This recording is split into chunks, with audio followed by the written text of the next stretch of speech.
తెలంగాణ ముఖ్యమంత్రి రేవంత్ రెడ్డి అస్వస్థతకు సంబంధించిన వార్తని ఇప్పుడు మనం చూస్తున్నాం. బ్రేకింగ్ ని చూస్తున్నాం.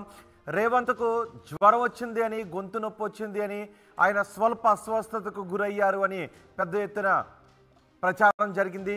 అయితే సీఎంఓ కార్యాలయం నుంచి ఒక ప్రకటన విడుదలైంది. ముఖ్యమంత్రి రేవంత్ రెడ్డి ఎటువంటి అస్వస్థతకు గురి కాలేదు అంటూ ప్రకటనను విడుదల చేశారు. సీఎం రేవంత్కు ఎలాంటి అనారోగ్యం రాలేదు అని ప్రకటించారు.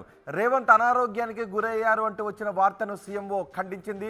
సీఎం గొంతు నొప్పితో బాధపడుతున్నారని వార్తలు వచ్చాయి. క్రిస్మస్ వేడుకల్లో ఆయన పాల్గొనాల్సి ఉంది. అస్వస్థత కారణంగా క్రిస్మస్ వేడుకలకు దూరంగా ఉన్నారు అనే ప్రచారం జరిగింది. మరోవైపు సీఎం రేవంత్కు జ్వరం వచ్చిందని, కరోనా టెస్ట్ చేశారని ప్రచారం కూడా జరిగింది. ఈ ప్రచారాలు అన్నింటినీ ముఖ్యమంత్రి కార్యాలయం ఖండించింది. ఇవాళ కూడా రేవంత్ని పలువురు మంత్రులు కలిశారు. ఇవాళ కోమటిరెడ్డి కలిశారు, అలాగే పొన్నం ప్రభాకర్ కూడా ముఖ్యమంత్రి రేవంత్ రెడ్డిని కలిశారు. దానికి సంబంధించిన దృశ్యాలు కూడా మనం చూస్తున్నాం. రేవంత్ రెడ్డి స్వల్ప అస్వస్థతకు గురయ్యారంటూ నిన్నటి నుంచి కూడా ప్రచారం జరిగింది. రాష్ట్ర ముఖ్యమంత్రి స్వల్ప అస్వస్థతకు గురయ్యారు. గత 3 రోజుల నుంచి జ్వరం, గొంతు నొప్పితో బాధపడుతున్నారు అంటూ ప్రచారం జరిగింది. ఇంటి వద్దే ఫ్యామిలీ డాక్టర్ ఆయన్ను పరీక్షించి మందులు కూడా సూచించారు. వాటినే ముఖ్యమంత్రి వాడుతూ ఉన్నారు. రోజువారీ కార్యక్రమాల్లోనే వాటిని వాడుతూనే బిజీగా ఉన్నారు అంటూ ప్రచారం జరిగింది.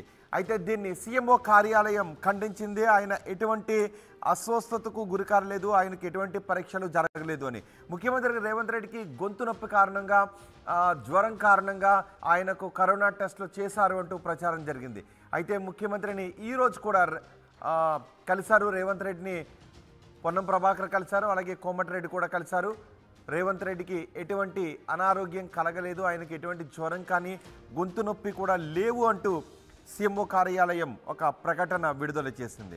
శుక్రవారం ఆయన సికింద్రాబాద్లోని రాష్ట్రపతి నిలయంలో నిర్వహించిన అట్ హోమ్ కార్యక్రమానికి ఆయన హాజరయ్యారు. ఆ తర్వాత ఆయన స్వల్ప అస్వస్థతకు గురయ్యారు అంటూ ప్రచారం జరిగింది. 3 రోజులుగా ఆయన జ్వరం, గొంతు నొప్పితో బాధపడుతున్నారంటూ దీన్ని సీఎంఓ కార్యాలయం ఖండించింది. ఒకసారి మా ప్రతినిధి మధుతో మాట్లాడదాం.